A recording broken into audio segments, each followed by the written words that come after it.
तो चलिए फ्रेंड्स, जैसा कि मैंने आपसे कहा था कि सेकंड वीडियो भी आज आज ही मिल जाएगी आपको। तो स्टार्ट करते हैं आज का सेशन।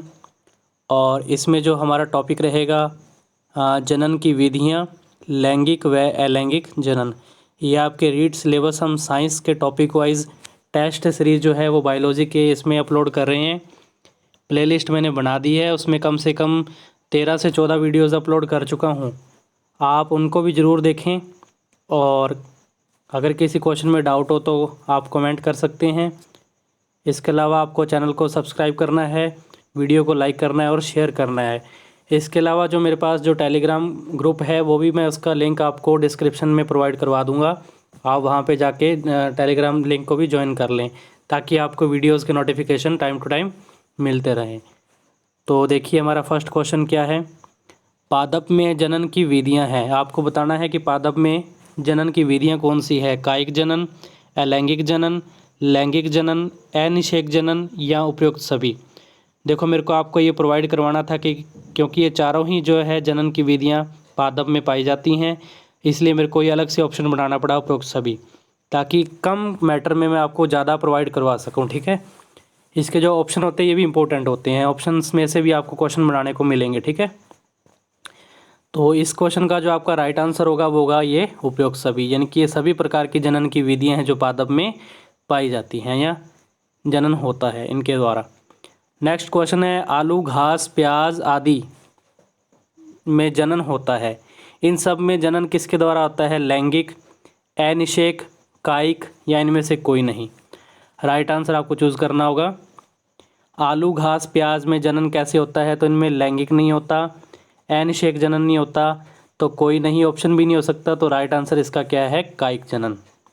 नेक्स्ट देखिए फ्रेंड्स, ये आपकी आरबीएससी बुक से रिलेटेड क्वेश्चन है, उसमें भी ये दे रखा है कि आपको इनको मैच करना है। ठीक है, एक तरफ पादप के भाग दे रखे हैं जैसे जड़, तना, पत्ती, और एक तरफ पादप के नाम लिख रखे हैं। आपको ये बताना है कि यानी कि जनन की क्रिया, यानी कि तने द्वारा जनन किस में होता है, पत्ती द्वारा जनन किस में होता है और जड़ द्वारा जनन किन में होता है। तो ऑप्शन आपके सामने है, हमें मैच करना है। तो यहाँ पे आपको ध्यान रखना होगा, आपने मैच कर लिया होगा अपने अकॉर्डिंग। तना जो है इसके द्वारा जनन किस में होता है, कैक्टस में। पत्ती द्वारा जनन किस में होता है, ब्रायोफिलम में। और जो जड़ द्वारा जनन है वो किस में होता है, डहेलिया में। तो आई होप ये आपको समझ में आया होगा। नेक्स्ट क्वेश्चन पे बात करते हैं। किस जनन के कारण आनुवंशिकी समरूप पौधे उगते हैं जिससे पैतृक लक्षण संरक्षित रहते हैं। किस जनन के कारण आनुवंशिकी समरूप पौधे उगते हैं जिससे पैतृक लक्षण संरक्षित रहते हैं। तो राइट आंसर आपको देखना होगा, ऑप्शन आपके सामने है, लैंगिक, कायिक, दोनों या इनमें से कोई नहीं। तो कायिक जनन इसका क्या होगा, आंसर होगा कि जिसके द्वारा क्या होते हैं, आनुवंशिकी समरूप पौधे उगते हैं, यानी कि आनुवंशिक लक्षण जो है वो बिल्कुल समान होते हैं जनक पीढ़ी जो होती है उसके जैसे। ठीक है, और पैतृक लक्षण भी क्या रहते हैं इसमें, संरक्षित रहते हैं। अलैंगिक जनन की विधियां हैं। आपको बताना है कि अलैंगिक जनन की विधियां कौन सी हैं। मुकुलन, विखंडन, दोनों या इनमें से कोई नहीं। तो मुकुलन भी होता है, अलैंगिक जनन की विधि है, और विखंडन भी, यानी कि इसका राइट आंसर इसमें क्या होगा, ये दोनों हैं। ठीक है, मुकुलन किस में होता है, यीस्ट में, और विखंडन किस में होता है, शैवाल यानी कि स्पायरोगायरा में। नेक्स्ट, बीजाणुधानी का निर्माण होता है कब। आपको बताना है कि बीजाणुधानी का निर्माण कब होता है, बहुत ही इंपॉर्टेंट क्वेश्चन है ये। जब उच्च ताप होगा, निम्न आर्द्रता होगी, प्रतिकूल परिस्थितियां होगी, या इन सभी में, सभी के द्वारा। हाँ, तो बीजाणुधानी का निर्माण उच्च ताप पर होता है, निम्न आर्द्रता पर होता है, प्रतिकूल परिस्थितियां जब होती हैं तो इन सब परिस्थितियों में बीजाणुधानी का क्या होता है, निर्माण। तो इसका राइट आंसर क्या होगा, ये सभी। नेक्स्ट क्वेश्चन, निम्न में से किस में बीजाणु निर्माण नहीं होता। बहुत ही इंपॉर्टेंट क्वेश्चन है। निम्न में से किस में बीजाणु निर्माण नहीं होता, म्यूकर, राइजोपस, धतूरा या ये सभी। आपको बताना है कि किस में बीजाणु निर्माण नहीं होता। तो फ्रेंड्स इसका जो आपका आंसर होगा वो होगा धतूरा। धतूरे में बीजाणु निर्माण नहीं होता क्योंकि धतूरा जो होता है वो एक द्विलिंगी पुष्प है। ठीक है, इसमें नर और मादा जननांग पाए जाते हैं, पर परागण की इसमें क्रिया होती है। ठीक है, लेकिन बात करें ये जो म्यूकर है और राइजोपस, ये दोनों फफूंद के उदाहरण है। और फफूंद में जनन के कैसे होता है, बीजाणु निर्माण द्वारा, ठीक है ना, बीजाणुधानी इसमें बनती हैं और इसके द्वारा इनमें क्या होता है, जनन होता है। लेकिन बीजाणु निर्माण किन में नहीं होता, तो वो इसका आंसर क्या रहेगा आपका, धतूरा। देखिए नेक्स्ट क्वेश्चन।